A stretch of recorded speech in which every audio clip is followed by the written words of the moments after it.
Hello, everyone, and peace be with you wherever you are. I hope you're doing well. We're back. If this is your first time, welcome to you. And if this is you coming back, welcome back. But the welcomes are all the same.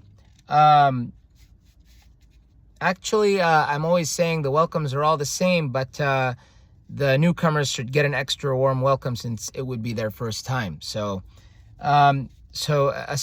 an extra warm welcome to the newcomers.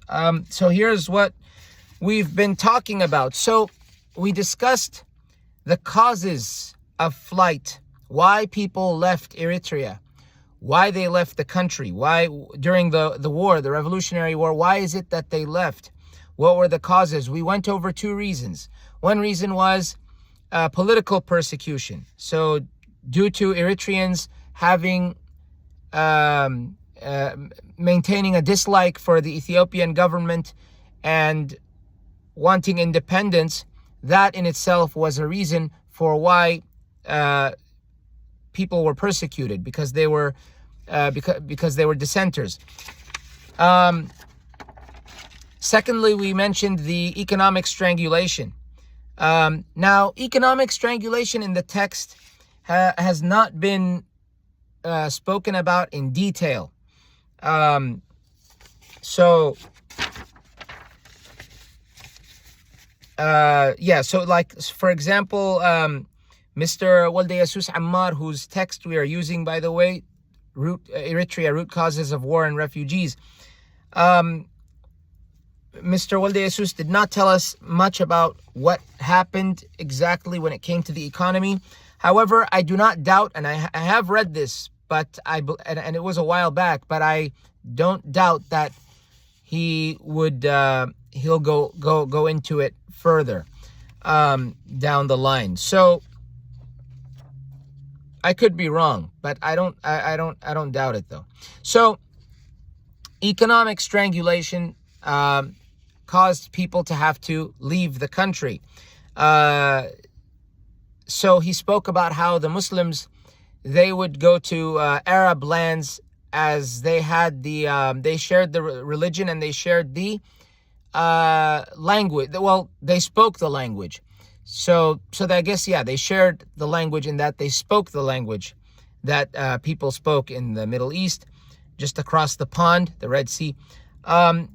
Christians felt they had a disadvantage, according to the text, in that there was a linguistic disadvantage in that they did not know Arabic as the Muslims did. Now, why do the Muslims speak Arabic?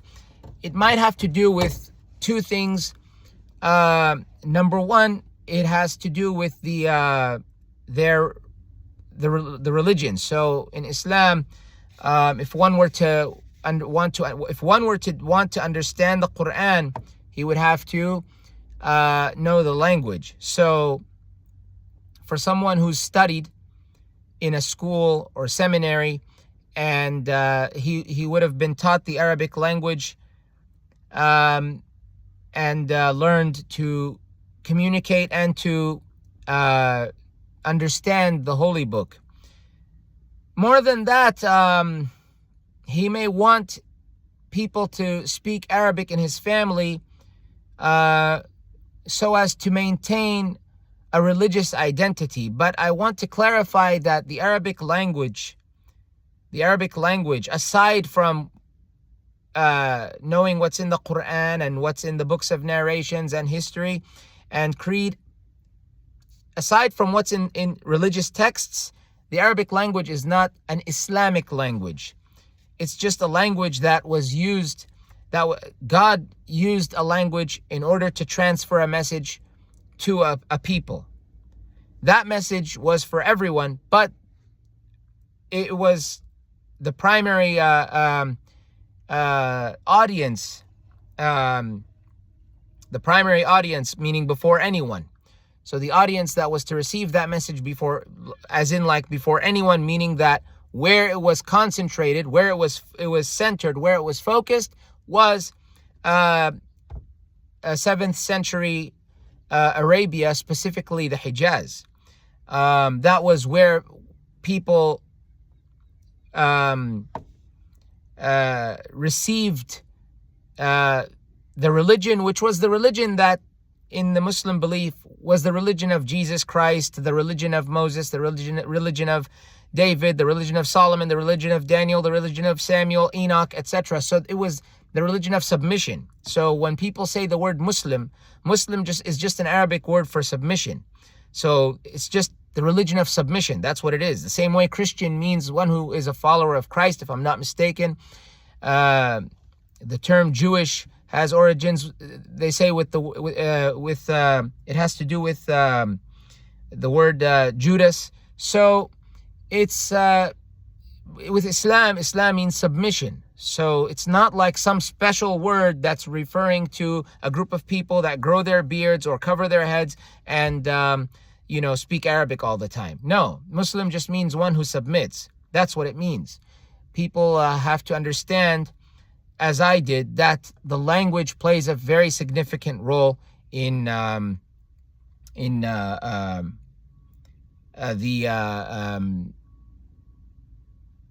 any religion. Language plays a significant role. And this I know I'm going off topic, but this is something that has to be said because it is not off topic in reality. It is relevant because a lot of Eritreans Muslims and Christians alike, do not know that the importance of this. They don't understand it because it's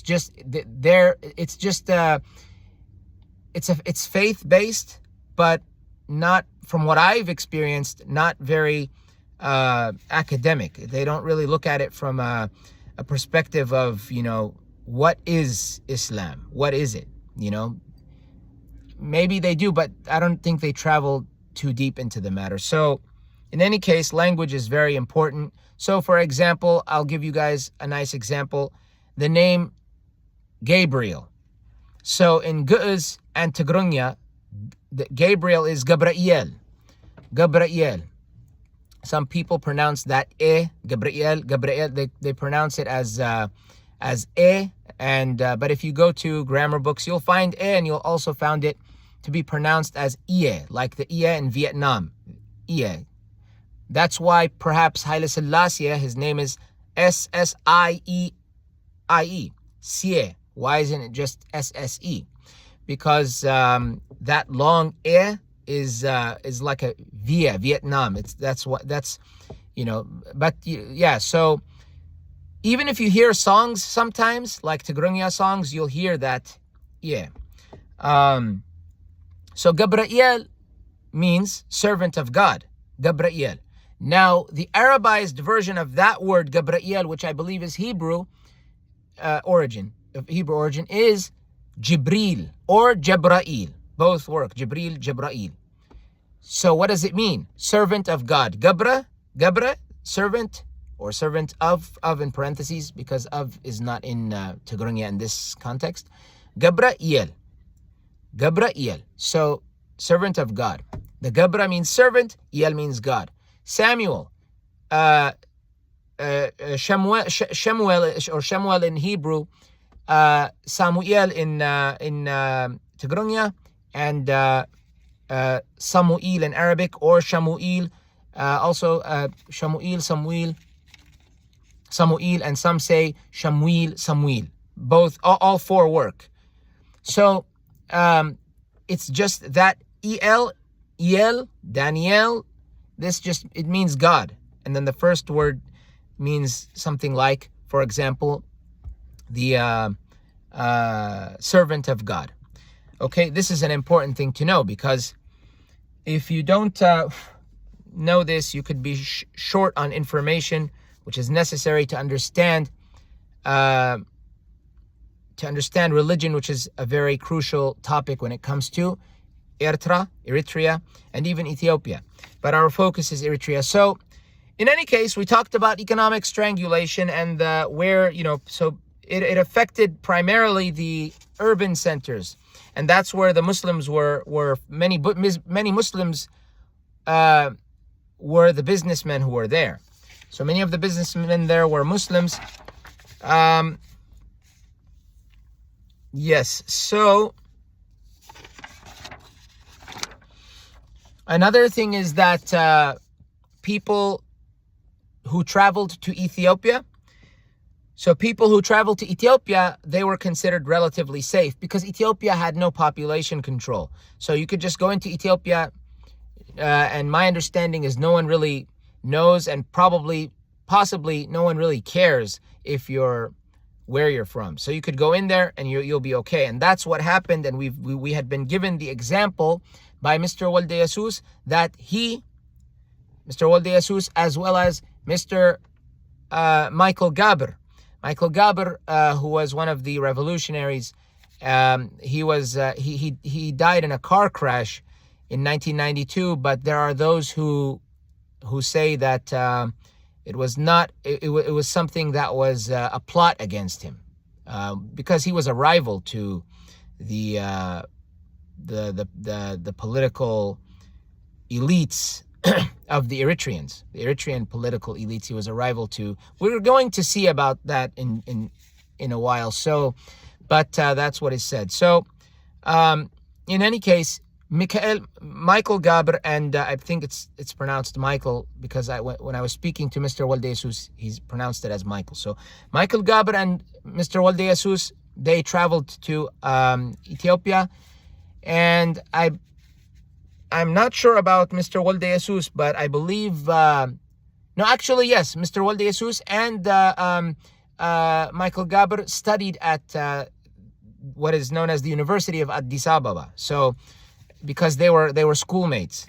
Isaias Afwerki was there as well. Yes. So in any case, they went there and they were safe. So now we will discuss the next reason for flight, and it's the final reason that is mentioned, and it is military measures. Military measures. So there are military measures that were responsible for why people were leaving, why they were taking off, leaving Eritrea. So before we get into this, I begin in the name of God, the compassionate, the merciful. I praise and I glorify him as he ought to be praised and glorified. Let us begin. Number 3, military measures. The most important factor in causing refugeeism in Eritrea remained to be the deliberate military steps taken against the civilian population. So the steps against the civilians by the Ethiopian military.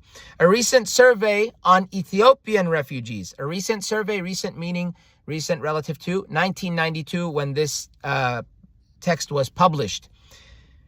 At least 1992 recent. But yeah, so a recent survey on at least 1992, meaning that this text, I don't believe, was written any more than a year prior to its publication, because it was submitted, I believe, as a thesis, if I'm not mistaken. So, a recent survey on Ethiopian refugees in the Sudan, found out that 47.2% of the rural refugees fled a hot conflict zone. 47.2% of the rural refugees fled a hot conflict zone. They went where? Sudan. What's very interesting is that that's what we're seeing today.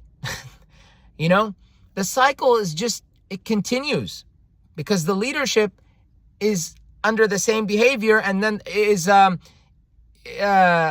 behaving similarly to its predecessors, and they want us to be a part of them. Look, I have nothing against tribal unity because there are tribes that are found in Eritrea that are in Ethiopia. I have nothing against unity in general, but unity under what leadership?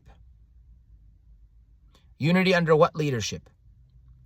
So if the leadership is, someone might say, well, it's not like Eritrea has a better leadership. Yeah, but at least Eritrea, if the leadership were to be replaced, Eritreans already know what oppression means. They don't want it anymore. That is those who have studied their history. So it's like we're not up for another series of oppression, whether it's as was the case under the Italians and the British and the Ethiopians and the Abyssinian rulers from before, who oppressed the people of the northern land, I should say. But that's not to say they did not oppress others. That's not to say that, people in Ethiopians are completely fine and we're completely immune. No, not at all. If anything, Ethiopia, there's still unsolved business in Ethiopia. The Ogaden region, which is the Somali region of Ethiopia, the other lands which were taken by Menelik, these remain stolen. It remains stolen territory. So, anyway. And then recently, we have a Tigray war now, but when the first Tigray war, meaning the one that happened that started back in 2020, that war led to Tigrayans not wanting to be identified as Ethiopians anymore. So, you see, Tigrayans wanted to be their own state, and they have the right to be. If they're not being represented fairly, then why the heck don't they have the right to say that they want out? So 47.2% of the rural population, rural Ethiopian refugees, came from hot conflict zones. You can find this in Flight and Integration: Causes of Mass Exodus from Ethiopia and Problems of Integration in the Sudan. It's a book written by Makuria Bulcha, and it's published by the Institute of African Studies, I believe in Uppsala, Scandinavia. So that's what ended up happening, is that they had a lot of, almost 50% of the refugees were from a hot conflict zone. There was an issue where they were. So now the same question posed to Eritreans would likely get much higher response, because the Ethiopian army obviously was more indiscriminate and cruel toward the rural population in Eritrea. Eritrea would have a worse situation, naturally. Why? Because the Ethiopian army was indiscriminate in abusing Eritreans. So they would have a higher number, because the Ethiopian army was their eyes were on Eritrea. But that's not to say that Ethiopians were not being oppressed. That's because that would not be true. It wouldn't be true to say that Ethiopians were not being oppressed. They were. Okay, so until the mid-1970s, the Eritrean Muslims were the chosen target, because the Ethiopians wrongly thought that it says though, but the intention, I believe, is thought. That's what it's supposed to be. I'm just letting you guys know.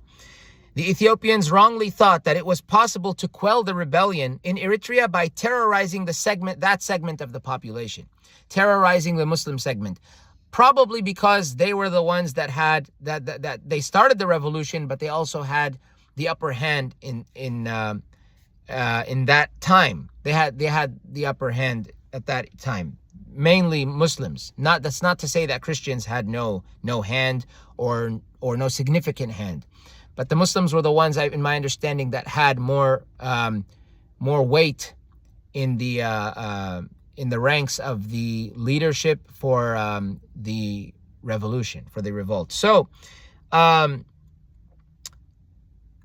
yes, so the Ethiopians wrongly thought that it was possible to quell the rebellion in Eritrea by terrorizing that segment of the population. Pan-Arabism was in its high tide before the 1967 Six-Day War. So it also mentions that Pan-Arabism was in its high tide. Pan-Arabism was this movement that was followed by people like Jamal Abdul Nasser, who is not the servant of God. Nasser is one of the names of God. He's the servant of Satan.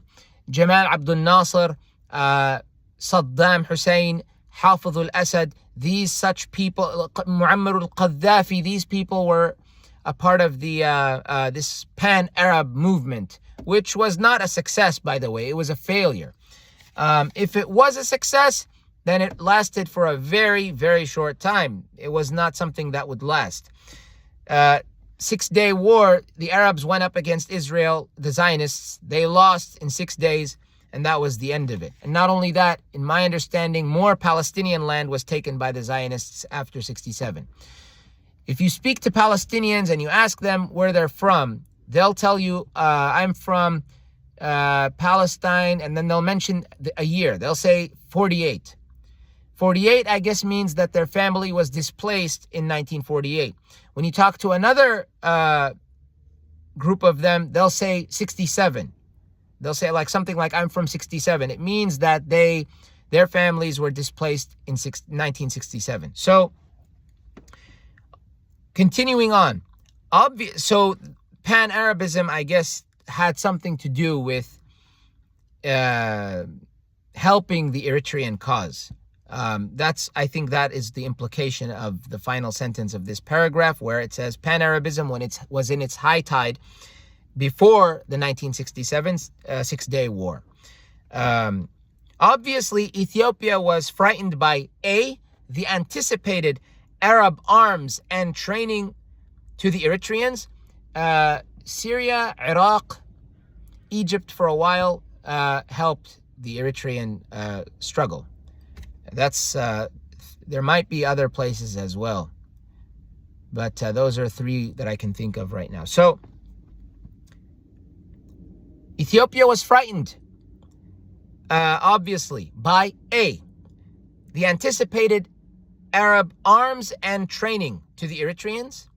B, the expansion of the fighting units. The expansion of the fighting units in the different zonal commands created in 1965 to 1966.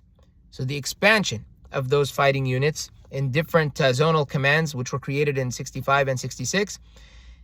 And C, the ominous start of an influx of young Kabessans to the ranks of the ELF.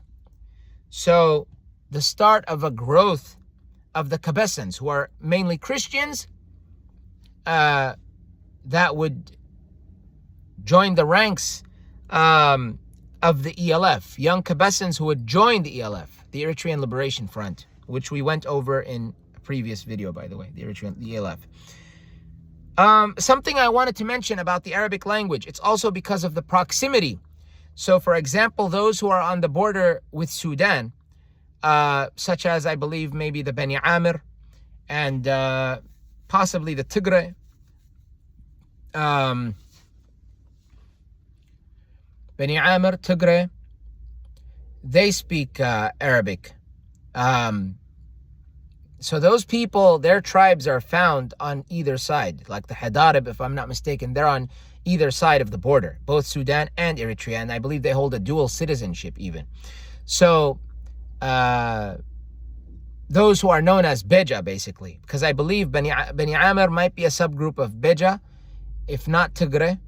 And then the Hadarib are a subgroup of Beja. In Arabic they say Bija, and then in Amharic at least they say Beja. So there's that, and then you have the Rashaida. Rashaida are an Arab tribe, a nomadic tribe, who migrated in, I believe, the 20th century, the last century, if I'm not mistaken. They were migrants in the 20th century, if not the 19th century, from Saudi Arabia. And I believe there are still Rashaida living in Saudi Arabia.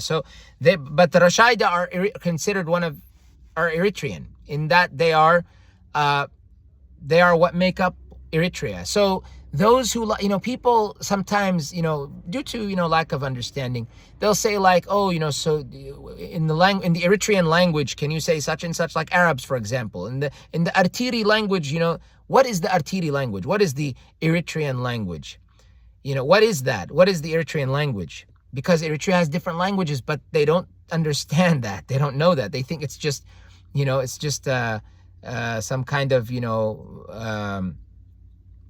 I guess, monolinguistic land where everyone looks the same and they talk the same. No, that's not how it is. And that's a good thing, that there's diversity. So anyway,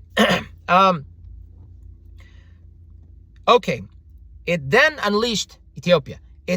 unleashed terror and death in Eritrea's Muslim-populated regions in the lowlands and parts of the highlands. mainly the Saho areas in Aklugzai.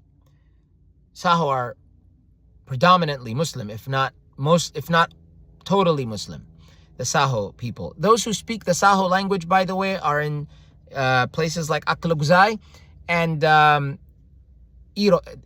in the Tigray region. So they share a border. Now, if they're the same people or not, I do not know. But they do speak the same language, and I believe the Irob speak.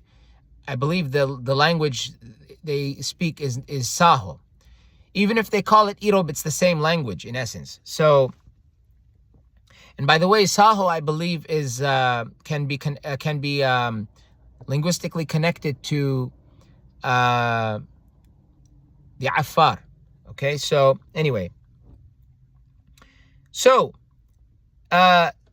Ethiopians unleashed terror and death in the lowlands, the Muslim populated lowlands, as well as parts of the highlands, such as Aklugzai, where the Saho were, and the Jabarti communities like Misyam in Saraye. So that was a Jabarti community. Jabarti are Tigrinya speaking Muslims. What their origins are, I don't have certainty of, because you will hear people say that they have origins in Tigray, which may be true, that they're originally from Tigray, having escaped Yohannes in his persecution of Muslims. May God curse him. You have no right to kill people based on religion. You have no right to kill people, period. You know, the only time that a person has the right to do something that's called killing is if he has to save his life. That's the only time. There is the subject of killing among these stupid politicians is something that's just, you know, it's like swatting flies, which even that is wrong. You know, if you have a better way to get rid of a fly, why kill it? Why take away a life? Honestly speaking, why do that? So for them, it's just a game. Killing hundreds and hundreds and thousands means nothing to them. In my book, the Quran, it's in chapter 5, the table spread. That is regarding the table spread which descended upon Jesus and the disciples. It's called Al-Ma'idah, and in Tigrinya, the word for a table, one of the words for table is Ma'addi. Ma'addi in Tigrinya, Ma'idah in Arabic. So what ended up, the Quran says, God says that whoever kills a life, whoever takes a life away or kills for other than someone who kills unjustly, meaning you murdered somebody, someone who murders. So it's not because you're not killing this person in execution because he committed a murder, because execution is in Islam. There is something called execution, killing a person for a murder he committed. And then there's the punishment for those who cause mischief. If I'm not mistaken, in the Quran, those who are unjust in the land, if they are, but I believe the injustice has to be very, very harmful to the society. You know, that's what I believe it is. It's in Surah Al-Ma'idah, Surah 5. So these are the only times you're allowed to kill as part of a system. And then if you're in a war, even in a war, your goal is not to kill. Your goal is to neutralize. That means that if you can get the enemy to surrender, then that's it. You know, that's the end of that battle if they surrender. No killing after that. A war, but since the enemy is using swords, waving it everywhere, or guns, firing them everywhere, then the opposing army has no option but to return fire. But the goal is to reach, according to Islam and according to justice, the goal is to simply reach neutralization, not complete elimination. Okay? So, that's what they say the Jabarti, their origins are. But the Jabarti might say, some of them might say something like, they have origins in Yemen, which may be the case. Because Jabartis, if I'm not mistaken, the people who call themselves Jabarti are found not only in Eritrea, but I believe they're found in Somalia and maybe one or two other countries. Possibly, I don't know about Djibouti, but they're found in different places. Eritrea being one of them, Ethiopia being one of them, if I'm not mistaken, Somalia, and possibly other places as well. So it's something to look into for myself and others as well. So the Ethiopian army unleashed killing and death on the Muslims of the lowlands and also Muslims of the highlands, such as the Saho in Aklaguzai, the Jabarti in Misyam, which is in Saraye, and northern Hamasien. Hamasien is basically where Asmara sits. That's the region. Hamasien. It's highlands. That's part of the Eritrean highlands. So villagers were rounded and summarily executed. The murder of 46 elderly men in Madaka, Bet Gabru, area of Karan, in 1966 was among the earlier mass killings, which soon escalated to ghastly massacres all over the country. All over the country. So this is what was happening. 66 elderly people were killed, elderly men, to be specific, just in executions. It escalated to a ghastly massacre, or to ghastly massacres all over the country. Whole villages were mowed down. Whole villages. Entire villages mowed down. People and their livestock were bombed from the air or machine gunned by roving troops. People and their livestock. Farmers just killed. In the past, those who know me, I used to say Eritrea should be part of Ethiopia. I didn't know this, though. I was ignorant. Not because I wanted to be ignorant. I wasn't like turning a blind eye. I didn't know. Nobody really taught me in an objective, organized manner, like, hey, this is what Eritrea is. No one did that. I had to read, which is fine. I love reading. But that's what happened. So I used to say, Eritrea and Ethiopia should be united, because I saw that nothing really separated them ethnically. But if you dive deep, you'll see that there were issues, not between the people, but the ruling groups. Now, someone might say, if you give the Amhara power, this is what they'll do with it. Well, as long as they're not in power is my concern, So it's like, if that's the truth, if that's true, let's just say it's true. I'm not trying to say that all Amhara are the same. I know there is a common pride, but they're not all the same. I know Amhara who are not that nationalistic. I know them, and they're very nice people. So we should never just hold an entire group responsible. And if we want to do so, then we should make sure that we include that it's not all of them we're talking about.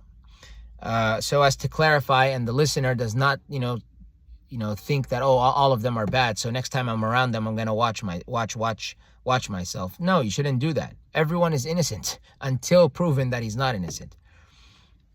Yes, I will teach morality in these lessons, because morality is much needed these days.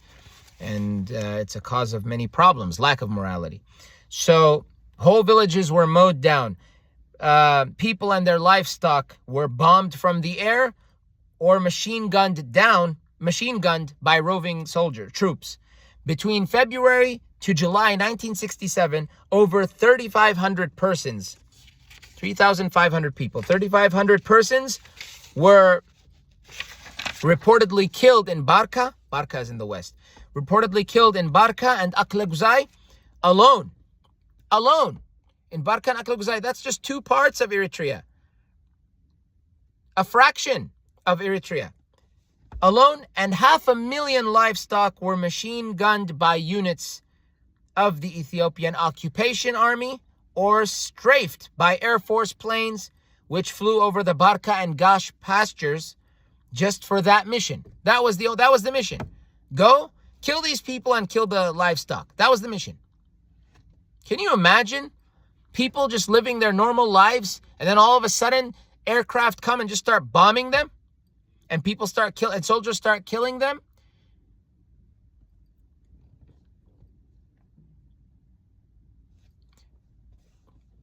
An Israeli officer, I'm reading from the text, an Israeli officer and member of the counterinsurgency training teams in Eritrea commented in April 1967.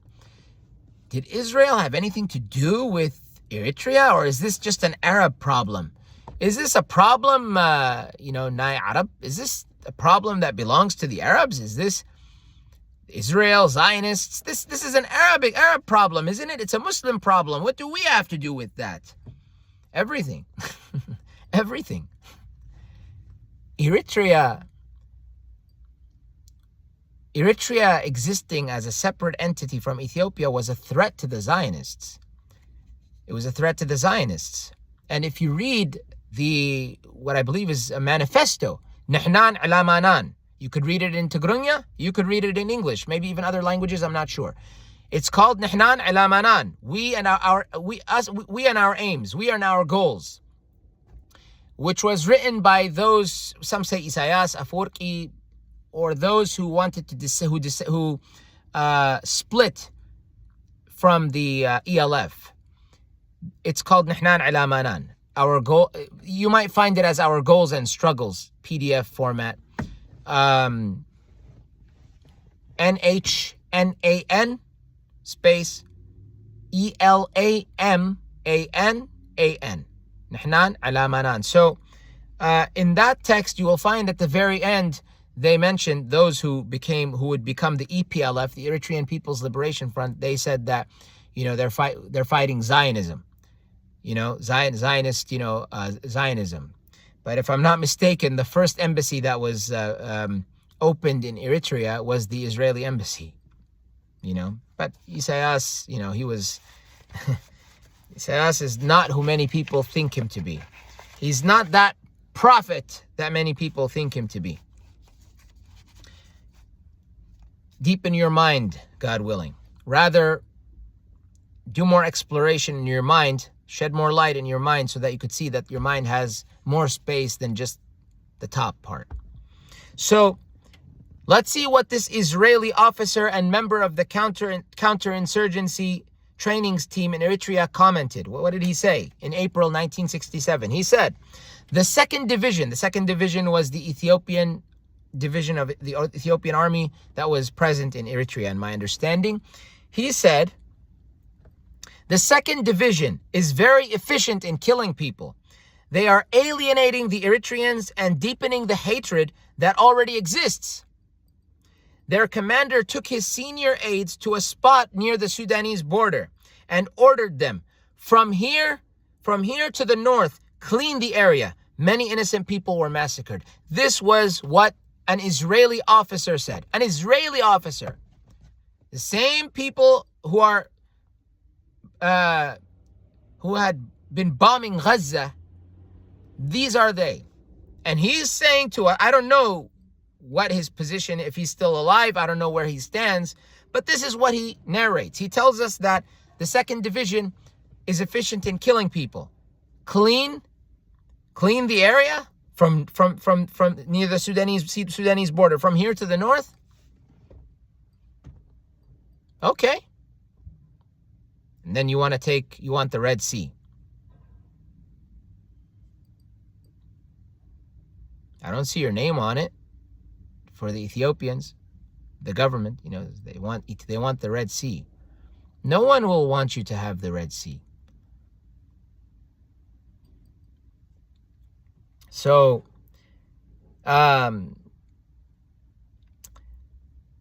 that source, the source is Haggai Ehrlich.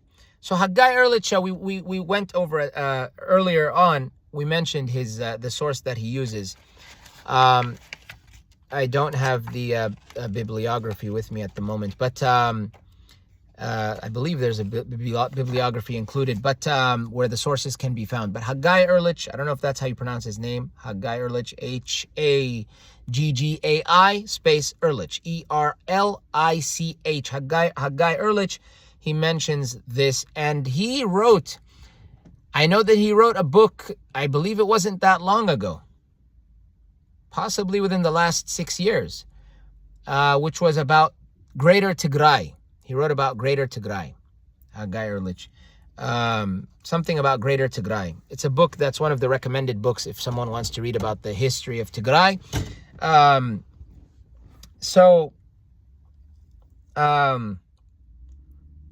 I remember I saw a preview of that book. And in that book, he mentions the Habshat and the Agazian tribes. He says there were two groups. He mentions two groups that migrated from southern Arabia. He mentions the Habshat and the Agazian. I don't think he mentions the Sabians. He mentioned the Agazian and the Habashat. By the way, that's where the term Guz comes from Agazian. When I say Agazi, the Agazian are not those people who are who believe in this Semitic Eritrea thing. No. Well, that's the new group. But originally, the Agazian were a tribe from southern Yemen. They were Himyarites from, if I'm not mistaken, under the kingdom of Himyar. They were, tribes from Yemen who migrated to East Africa. Some people may not like hearing that, but what am I supposed to do? You want me to change history? It's like, look at the Eritreans and Ethiopians. Look at their faces. Just look at the face. I'm half Eritrean and half Syrian. Okay, I'm half Eritrean, half Syrian. And but if you look at the Eritreans, they might either look just like me or be a little bit darker. They have an appearance which is Semitic. But where did that Semitic appearance come from? Because the land was inhabited by the Cushites and the Nilotes, like the Kunama and the Nara, who, by the way, may speak Arabic because they're close to the Sudan, may speak Arabic, and also they're Eritrean. You see, Kunama and Nara are Nilotic people, part of Eritrea. Rashaida, Arabs, part of Eritrea. Tigrinya, Tigray, part of Eritrea. Blin, Beja, part of Eritrea. Afar, Saho, part of Eritrea. So, if I left the Jabarti, part of Eritrea. So, if I left anyone out, forgive me. So, this is what happened. What do you want me? They mixed with the locals, likely the Ago, and they produced people who would speak the language or a similar language to what they brought, which became known as Guz. But Guz developed likely as a mix between Sabaic and local Cushitic languages, likely Ago. So if you study the history of Tigrinya and Amharic, they are a mix between Ago and Guz. If you go to Church and State in Ethiopia by Taddese Tamrat, which is one of the a major source of historical information that many historians use, he mentions it, and in his footnotes, which go back to Edward Ullendorf, who wrote a book about the Semitic languages in Ethiopia, which mentions that. So Tigrinya and Amharic, both of them are mixes between Ago and Guz. Mikhail Gaber, in his book, The Bleen of Bogos, which I believe I mentioned in the last video, and also at least one other video in this series, Michael Gaber said that Amharic is mixed between Tigrinya and Ago. it's mixed between Tigrunya and Ago, which is possible. I don't reject that claim, not at all.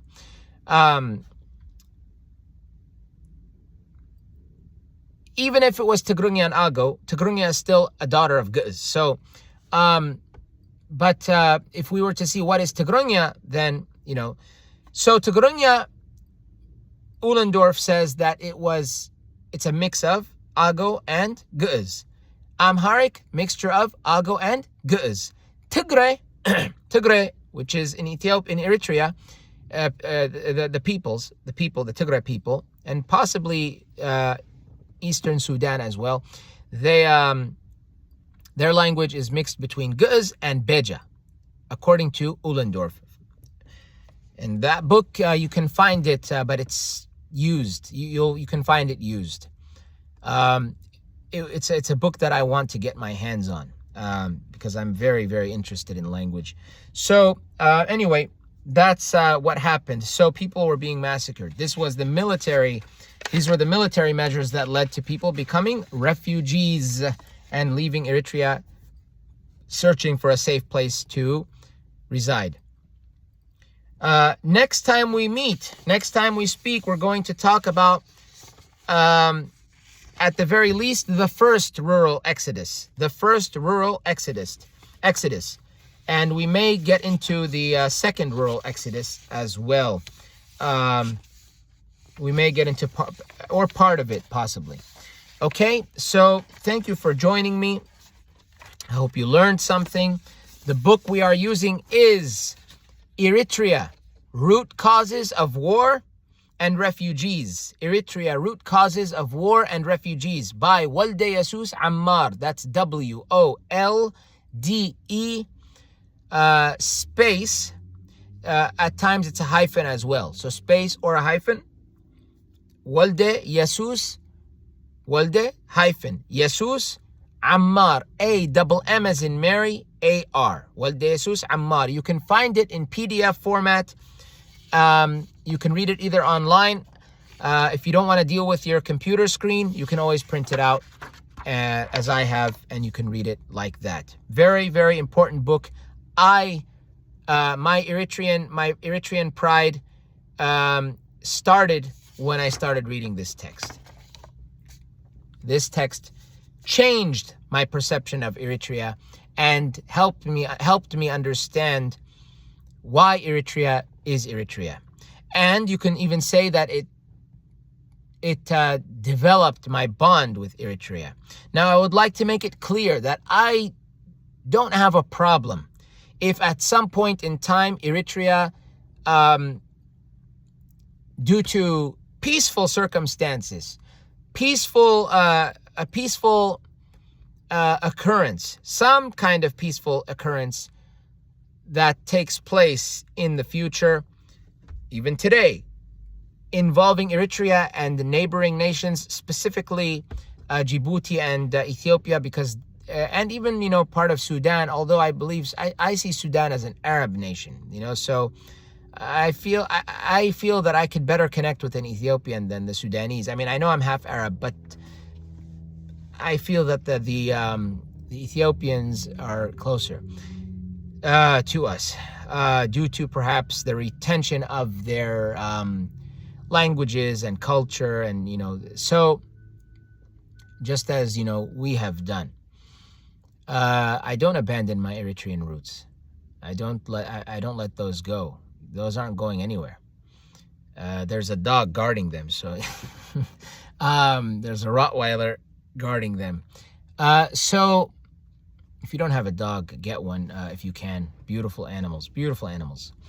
They will never ever betray you. They'll never. You can get a cat, but the difference between a dog and a cat is the dog says, "I'll do anything for you." The dog says, "I'll do anything for you." The cat says, "You'll do anything for me." The cat, because they're independent, so that's the difference. In two sentences. That's the difference. In any case, I did, this episode was quite long. In any case, but informative. Long but informative.